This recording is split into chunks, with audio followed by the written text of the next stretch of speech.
A, então, estava aqui, né? A ciência pela ciência não tem valor. Vale apenas como meio de ascensão da vida. Vossa ciência tem um pecado original: dirigir-se apenas à conquista do bem-estar material. A verdadeira ciência deve ter como finalidade tornar melhores os homens. Eis a nossa estrada que precisa ser palmilhada. Essa é a minha ciência.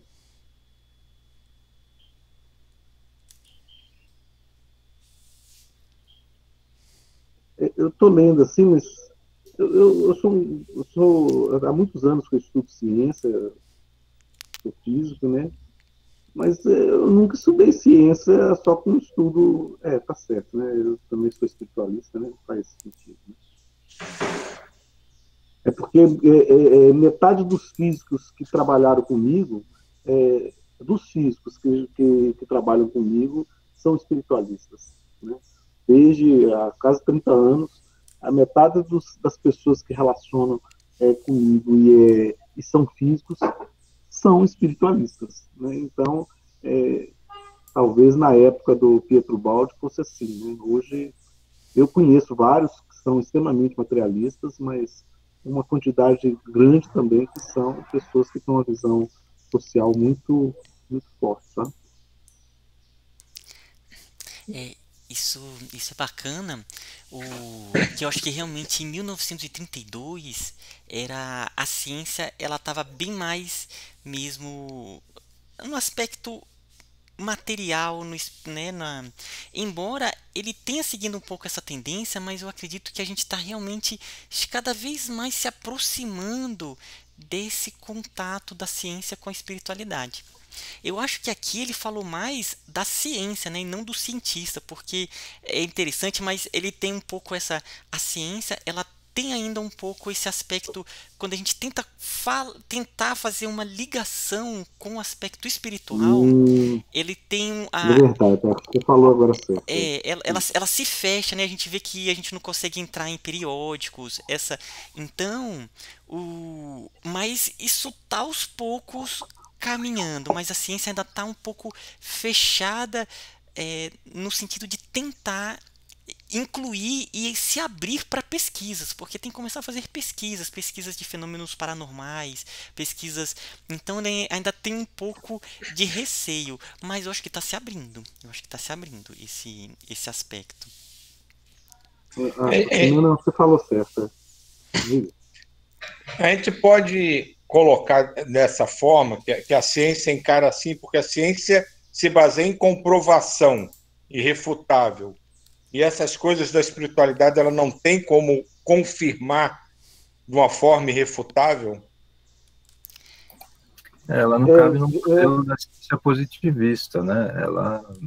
Você não pode replicar experimentos, você não pode ter observação do fato concreto, né? Então, acho que tem alguns pressupostos do modelo científico que nós adotamos, da ciência positivista, onde a religião não se encaixa, né? Por exemplo, a psicanálise também não se encaixa no modelo de ciência positivista, né? Por quê? Porque você não pode replicar, cada caso é um caso, enfim, há um arcabouço teórico fechado em si mesmo, que se comunica com as outras ciências humanas, mas ela não tem a característica experimental, né, da ciência que se exige hoje, né? Mas eu acredito que está juntando também, né, e que lá na frente vão se juntar. Não, você está certo. Pode falar, desculpa, perdão. Não, é só um ponto. Eu também acredito que, atualmente, a tecnologia tem favorecido para que isso modifique. Algumas análises que são feitas, por exemplo, com ressonância magnética, para saber como funciona o pensamento, como funciona a meditação, em áreas do cérebro que vão sendo captadas através de aparelhos. Então, essa é uma tendência que tem de modificação disso tudo, né? E algumas universidades já estão adotando a parte espiritualista para ser analisada também, inclusive aqui no Brasil. Isso é de fato porque quando você tem um modelo para explicar um fenômeno da natureza, seja ela de que natureza for, você tem que validar ela através de observações ou experimentações. Mas cada modelo ela tem uma contraparte de como é que vai ser feita essa aferição, né? Então, por exemplo, antes da concepção das ondas eletromagnéticas, as ondas eletromagnéticas existiam, mas ninguém conseguia captá-las, porque você não tinha um modelo adequado de como que era a concepção das ondas eletromagnéticas. Quando elas foram feitas um arcabouço teórico de como é que ela seria concebida, 30 anos depois de Maxwell, o Hertz, né, ele conseguiu conceber um experimento que ele pudesse gerar e receber ondas eletromagnéticas, né? E só aí, a partir daí, que elas passaram a ser um fato científico mesmo, né? No sentido de que eu consigo agora perceber e fazer mensuração. Obviamente que tem um modelo por detrás.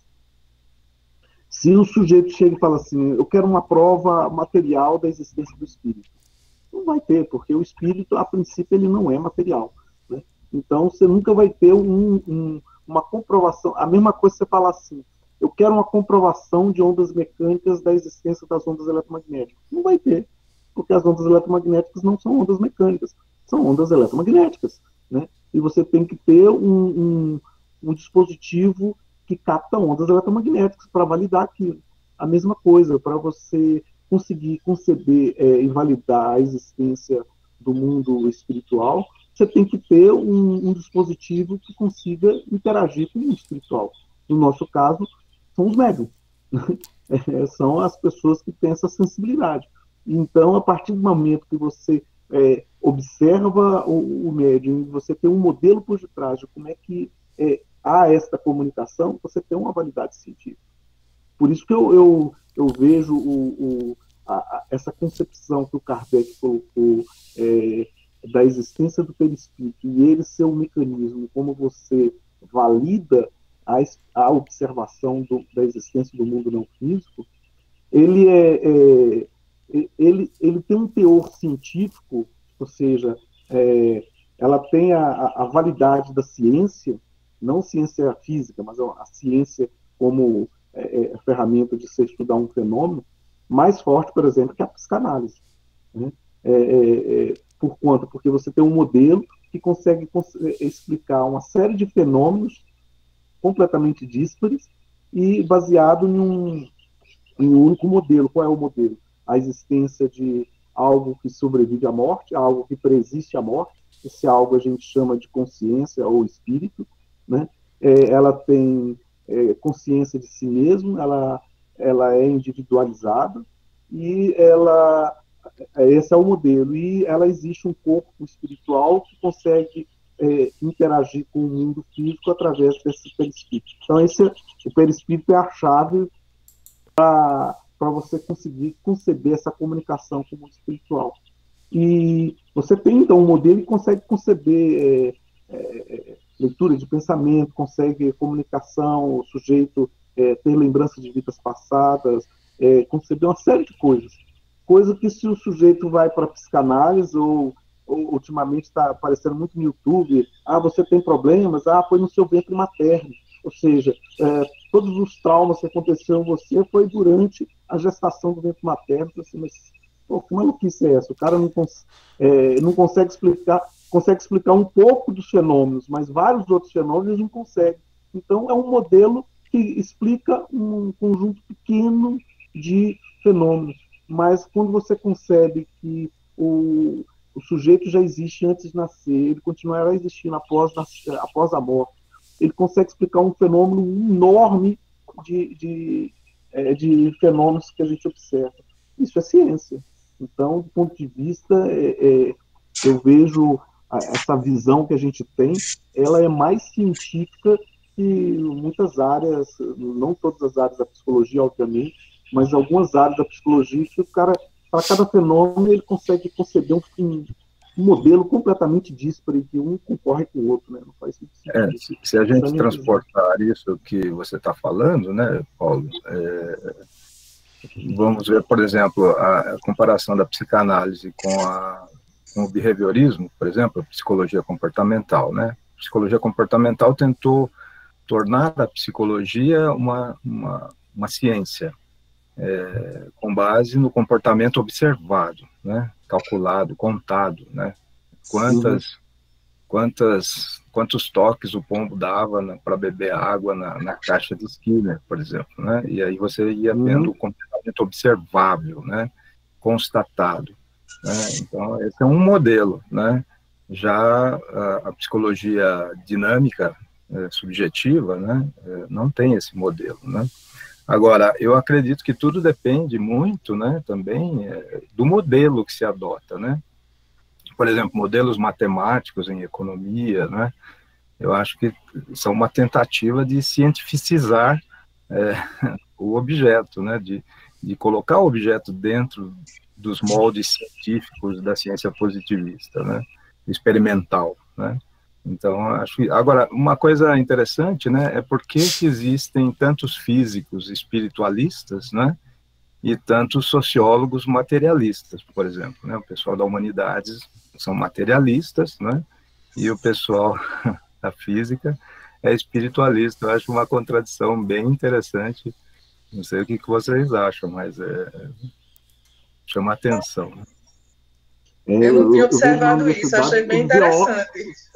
Os geólogos e os biólogos que são menos espiritualistas, né? É porque a gente trabalha, né, o físico trabalha com o elemento mais primitivo da natureza, né?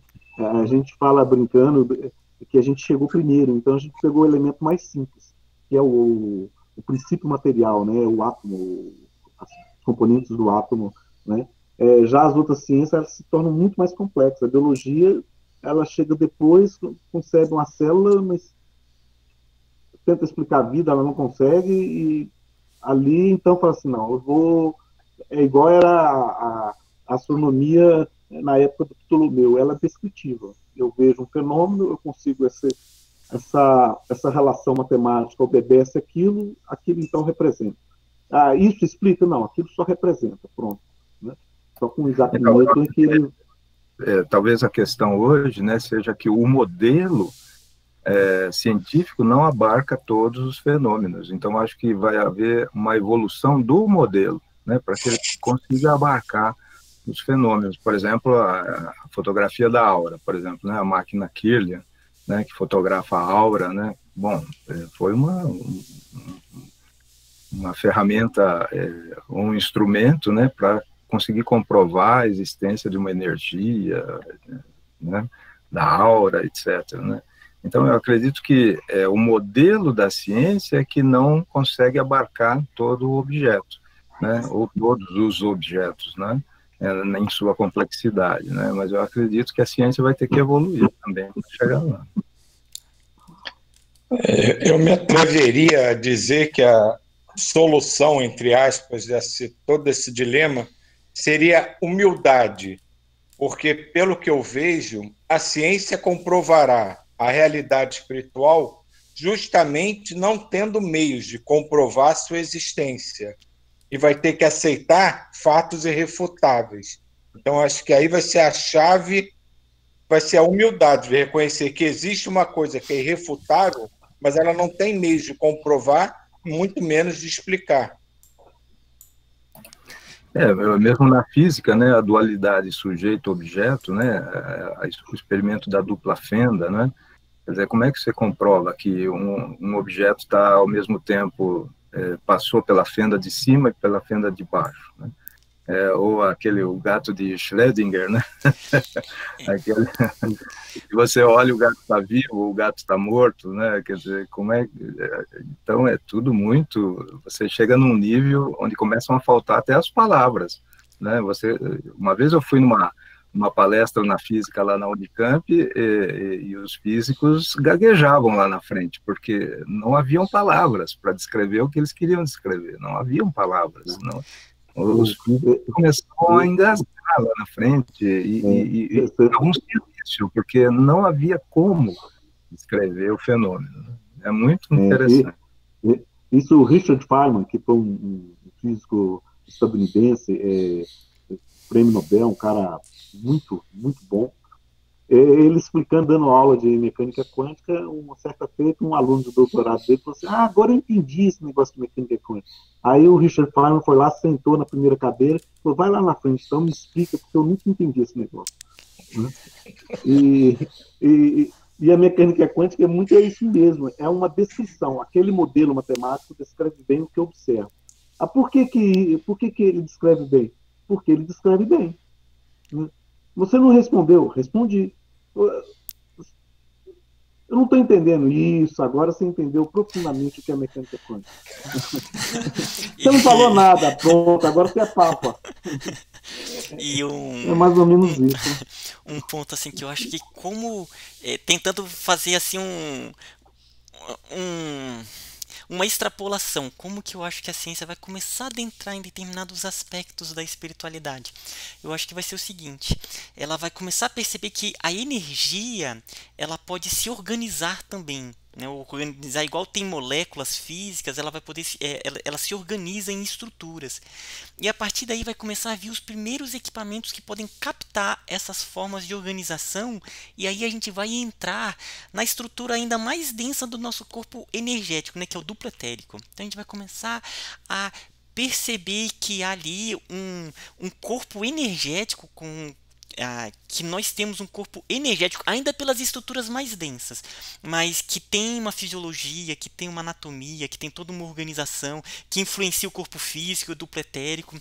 E a partir daí vai começar também a abrir caminho para uma coisa que ainda está silenciosa e que eu acho que o mundo espiritual está só esperando o momento certo para vir à tona, porque aí as porteiras vão se abrir, que é quando começar a perceber esses primeiros equipamentos para estudar o duplo etérico, vai ter o que? A possibilidade de se construir o que a gente chama de um transdutor. O que é um transdutor? É algo que transforma algo que é espiritual, essas formas de energia, em estruturas materiais, né? No caso a gente diz que é voltagem.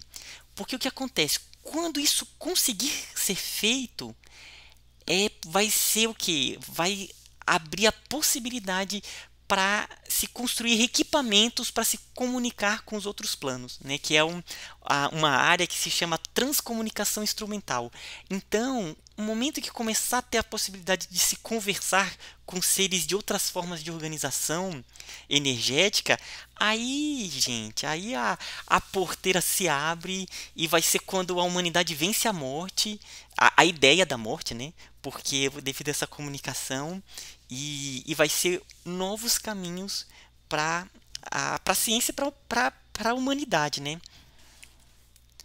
É uma extrapolação, mas você como que eu acho que vai ser. Você colocou bem. Eu lembro, quando você estuda história da ciência, do eletromagnetismo. Quando o Hertz ele conseguiu gerar ondas eletromagnéticas e captar essas ondas eletromagnéticas, 2 anos depois já tinha o telégrafo sem fio. Em menos de 10 anos já tinha rádio. Em menos de 20 anos já começava a televisão, o início da televisão. Então, é coisa assim de muito, muito rápido. Quando o experimento da dupla fenda foi feito, 2 anos depois, o cara bolou, então, o microscópio eletrônico. E, a partir do microscópio eletrônico, ele começou a ver um mundo que antes não existia, que era o interior da célula. O núcleo da célula não existia antes. Os caras não tinham modelo de que era vírus, o que era essas coisas. Só a partir dali que eles falaram assim, olha, eu estou vendo aqui porque antes você não tinha equipamento para visualizar aquilo. Né? É isso aí que você falou. A partir do momento que você criar um transdutor que transforma um tipo de energia em outra, né? Tipo, o microfone transforma energia mecânica em energia sonora em energia eletromagnética, energia elétrica que passa pelos fios e quando chega na sua casa transforma de novo em energia mecânica no alto-falante que você está escutando o que eu estou falando. Né? Agora, se você fizer um transdutor desse bacana, assim, o negócio é você ter um bom modelo e a partir dali você imaginar um dispositivo. Mas leva tempo. Leva muito tempo. Você já conhece um movimento nesse sentido de construção de equipamento desse, gente? Eu estou achando essa conversa muito interessante. E muito doida também, né? Muito doida. Eu quero é que se descubra isso logo. Eu quero para tudo isso, né? É incrível. Olha, André, tem uma. Opa, Silvio, o Silvio tá falando. Não, pode falar, pode falar. Não, é que o Paulo e o Ismael já notaram isso de trabalho de casa. Se eles não resolverem isso nessa encarnação, eles vão apresentar na próxima. Mas, Silvio, mas eu converso com o Paulo Brito mesmo sobre os trabalhos de transcomunicação.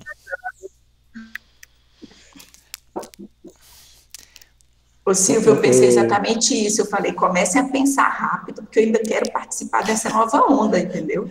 Eu quero estar aqui nessa encarnação. Vamos ver, né?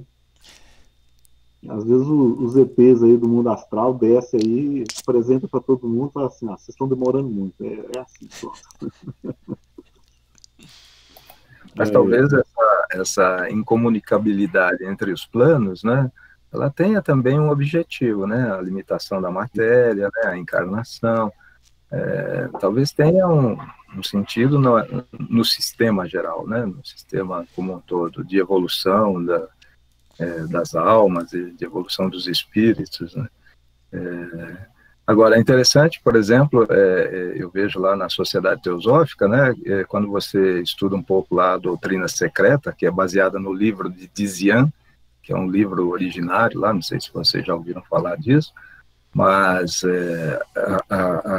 a paridade entre o que se coloca lá e o Big Bang da física é assustadora, porque, quer dizer, a criação da matéria, a criação do universo, né, mas é muito complicado, porque agora de manhã eu já li uma matéria no Google que falava que os físicos estão questionando a existência do tempo e espaço, porque o universo sempre existiu. Bom, aí é com vocês, eu não entendi, eu não consegui ler a matéria, só vi o título, mas assim, quer dizer, como é que o universo existe, como é que a matéria foi criada, para que a matéria foi criada, né? Não poderíamos ser todos espirituais ou estarmos todos no plano espiritual, né? Bom, aí não se evolui. Bom, se evolui na convivência, na limitação da matéria, isso tem uma razão de ser na evolução, no sistema como um todo, enfim. Então, todas essas coisas, eu acho que lá na frente elas vão se juntar, né? E quando se juntar, bom, tudo vai fazer sentido, né? Então, agora a gente vai levantando alguns véus, vai decifrando algumas coisas, vai entendendo, vai fazendo nexos entre uma coisa e outra, né? Então, você vai, né, está tateando, eu acho, né? É muito isso. Você tem que, muitas as coisas são, você tem que se permitir a ter novos olhares, né? Quando o Galileu colocou o telescópio, ele permitiu a olhar para mundos que antes as pessoas não conheciam, que existiam coisas que giravam em torno de Júpiter, que a Lua tinha buraco, não era perfeita, né? Então, na época, ele falou assim, é só olhar aqui. Eu assim, não olho, isso é um instrumento do demo, isso não condiz com a verdade, pelo menos com a minha verdade não condiz. A mesma coisa quando você fala para um materialista, fala assim, vamos participar de uma reunião mediúnica? Eu falo assim, não, ali eu vou ser enganado.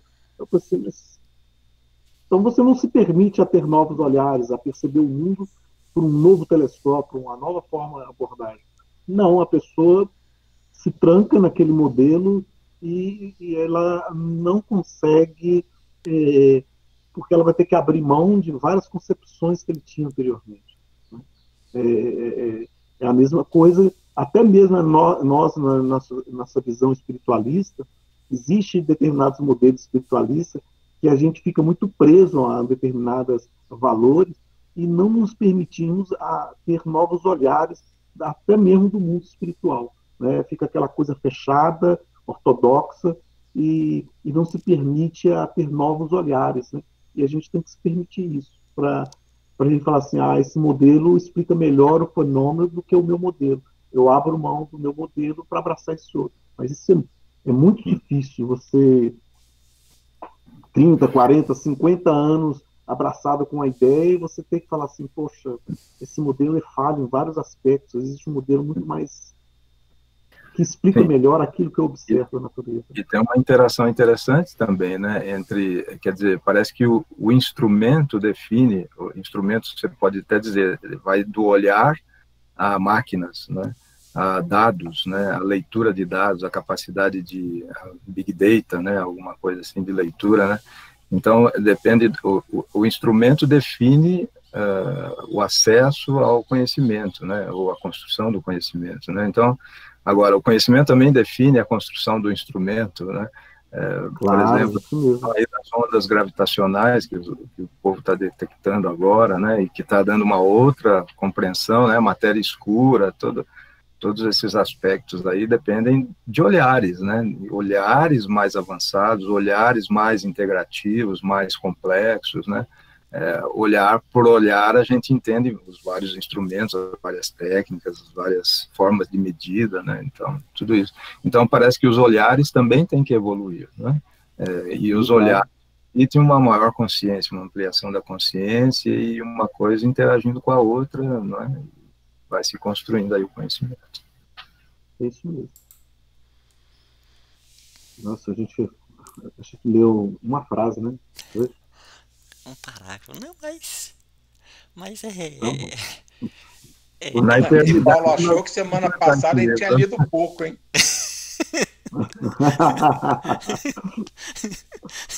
Ok.